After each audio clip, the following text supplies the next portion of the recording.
Well, hey guys, what's going on? It's Steph here. I hope you've been well. I know I have. Let's get into it. Number one, you can see my map is back. Yay! Number two, I think I'm going to drop this video at the normal time, even though Brad from Green Mountain Metal Detecting is having his last installment of the Vault of DeGrau series. If you haven't been watching that, you're crazy. And I fully intend to be watching that this evening. There's going to be a live stream directly after he drops the video. And from what the teasers are looking like, it appears they may have found it. Anyway, I digress. This week's video for me includes a really awesome field hunt. And I can tell you this is a fantastic way to end this year for the channel. Because as you may recall, I am not going to do a video on Friday, December 24th. That's Christmas Eve. And I'm not going to do one on New Year's Eve either. So the next time you're going to see me after today is January 7th, which is, a Friday. Typical, right? But this week's episode is amazing. Awesome silver relic, a really incredible 400-year-old relic, coppers, the works. So stick around, you don't want to miss this one. Before we hop in, as always, do not forget that I sell metal detecting equipment through the Digger's Den. If you need anything whatsoever, please email me at stefdigs@gmail.com, or you can hit me up on Facebook as well. Now, I will tell you, it's getting really down to the wire to be able to guarantee your Christmas orders, so please, if you are thinking of buying something, do it now. Okay, I won't belabor this any longer. Let's get into this awesome hunt. Okay, well, I just got here today out at one of my cornfields, and I've been digging up some slaw and bullets and all that fun stuff. Just got this signal.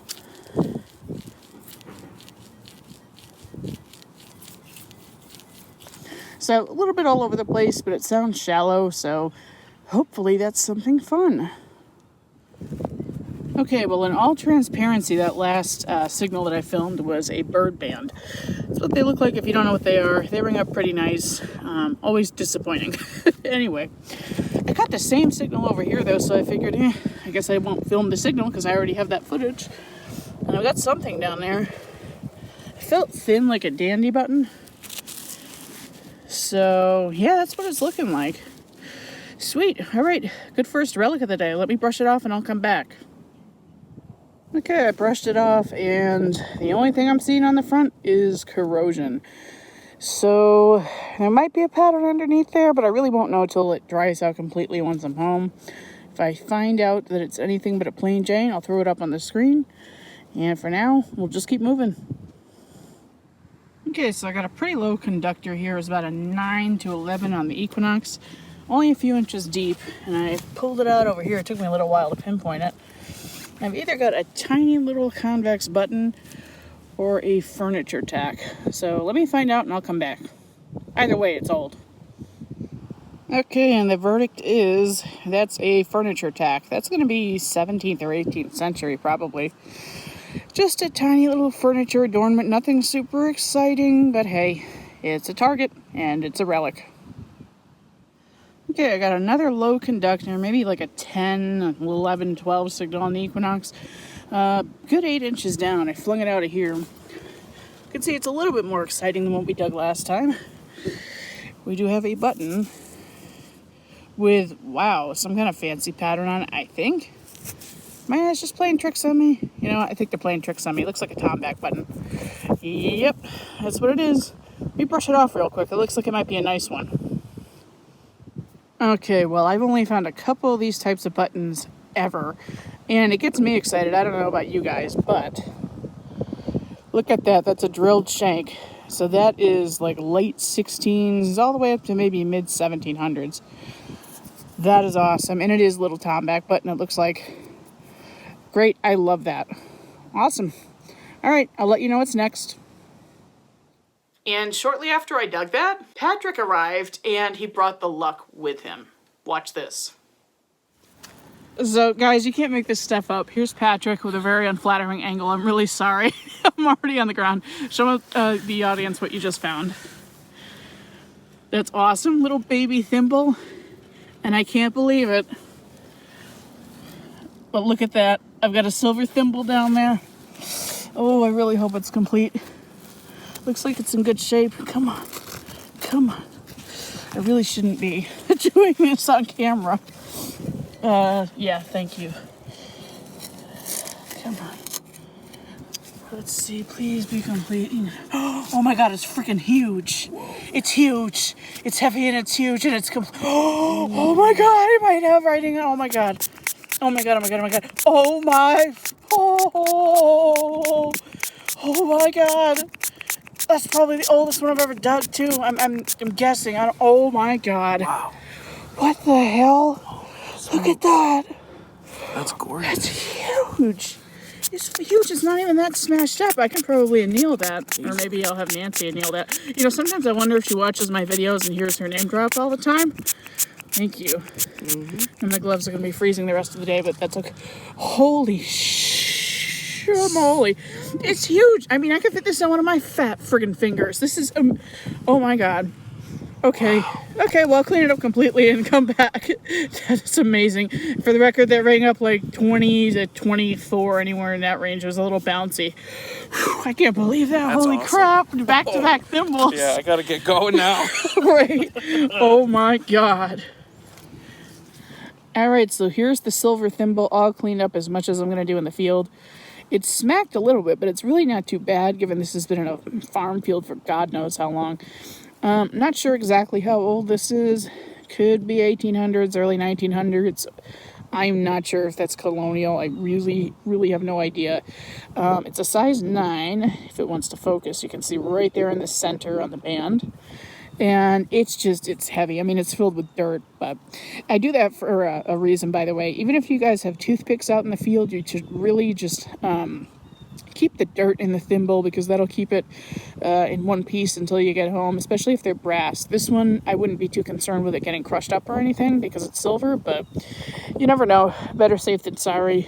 And that just makes my day. Okay, we're going to keep swinging though. Okay, I think I got a pretty good one here. We shall see. Nice and tight, so let's find out what that is. Well, I was right. It's a coin. Well, I don't think I said on camera that I thought it was a coin, but I was hopeful. Nice copper there, and I called this guy over to come take a look at what it might be. Ooh.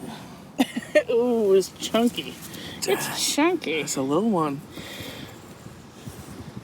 KG2, I can see. Actually, it might be a Connecticut. You see the bust right there? Yeah, there we go. Left facing, I don't know.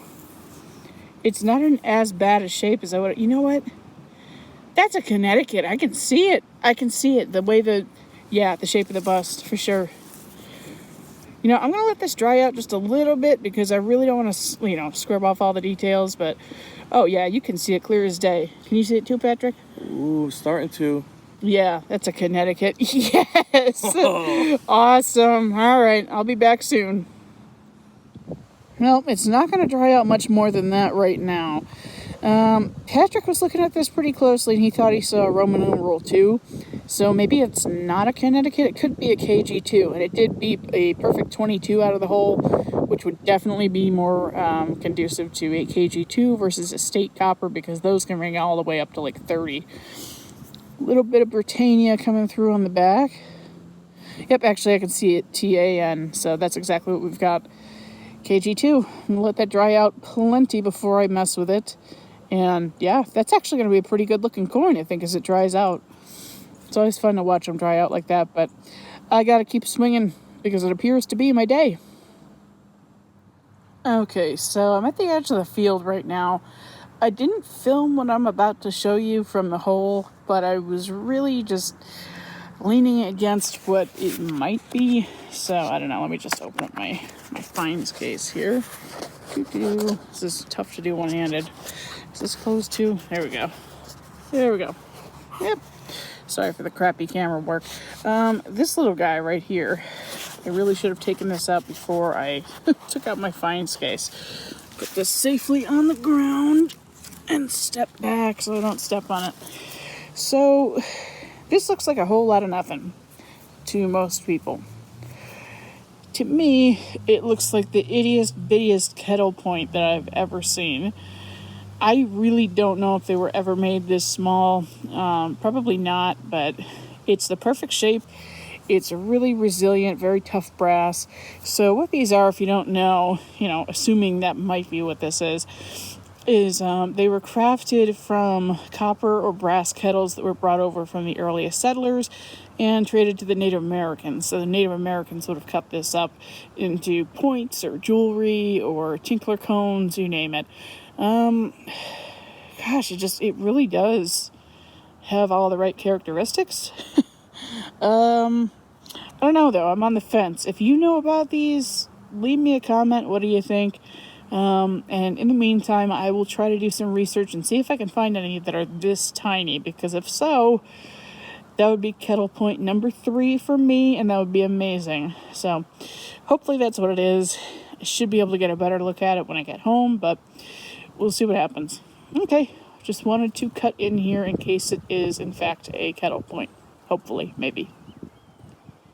Okay, so I was really on the fence about this one in the field, which is why I didn't, film it directly from the hole. But I'm really glad that I captured the footage I did. I did more research once I got home to see if any kettle points are actually that small. And I did find several examples of teeny tiny kettle points. Unfortunately, I can't share those with you because they were just Google images. I can tell they're excavated, and that means a fellow detectorist or archaeologist dug those up. So I'm not really comfortable sharing those photos with you. It's not my property to share. But what I can show you are some close-ups of my kettle point. Take a look at the worked edges there. It's very, very clear that on both sides of the point, that has been worked. Now, I think the base is a little bit too narrow to have been a very effective arrowhead, but this is right on the heels of the late woodland period, so people were just starting to use metal for arrowheads. So this could have been an experimentation. Either way, even though the tip is broken on that, I have very good evidence that that is in fact a kettle point. 2 beads have been found out there, tinkler cones, cut up kettle brass.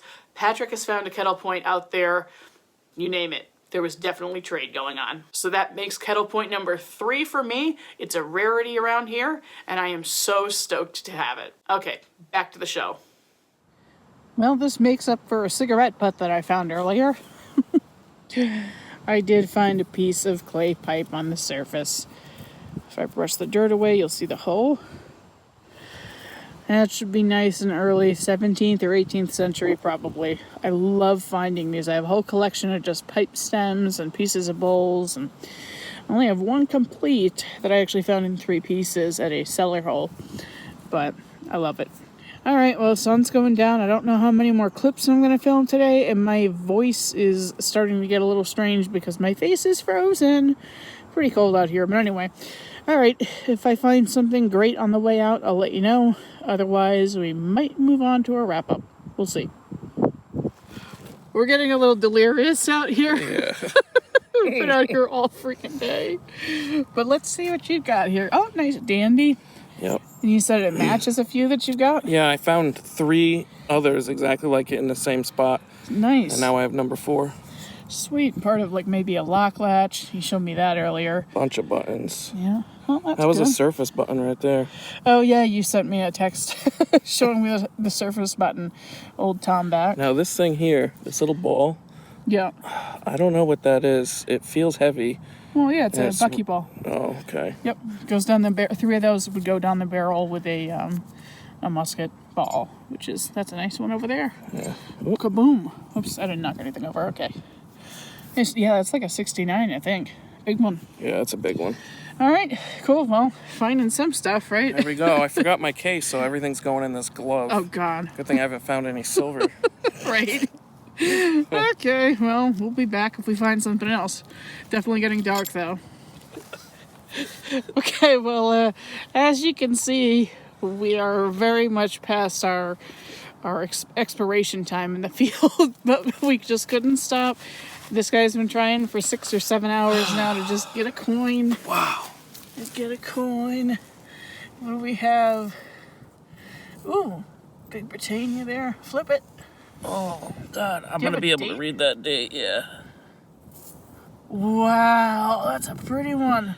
Yeah, it's just a 2. Yeah, but that's still a nice one, though. Let's see.